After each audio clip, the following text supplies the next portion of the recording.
ভাই আমরা সবাই নামাজি হয়ে যাই, এক ওয়াক্ত নামাজ ছাইরেন না, এক ওয়াক্ত নামাজ কাজা করবেন না, এক ওয়াক্ত নামাজ কাজা করবেন না। বাবা লাগেন, ভাই লাগেন, স্টেজে আসেন, পায়ে ধরতে বলেন, তাও ধরতে রাজি আছে।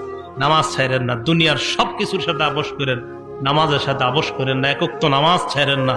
বিশ্বাস করেন, নামাজ যদি আপনি ছেড়ে দেন, আল্লাহ আপনি নামাজ ছেড়ে দিলে আর কবে আপনি আল্লাহরে রাজি করবেন বলেন? আপনি আল্লাহ, যে আল্লাহ আপনারে বানাইলো, আল্লাহ বললেন 5 ওয়াক্ত নামাজ। দেখেন তাবলিগ ওয়ালা সাথী ভাইয়েরা দাওয়াত দিতে গেলেই বলে লুঙ্গির একটু সমস্যা আছে, আপনি যান পরে আসতেছে। 7 দিন দাওয়াত দেয়, তাও একই কথা বলে পরে আসতেছে।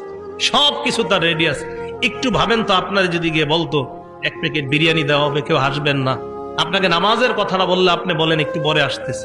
আপনি একটু সত্যি করে বলেন যে আপনাকে একটা বিরিয়ানির কথা যদি বলতো, কাচ্চি দেওয়া হবে 1 প্লেট, ঠিক আপনি চলে আসতেন। তাহলে আপনি 1 প্যাকেট কাচ্চির কাছে আপনার নিজে আনতে পারেন।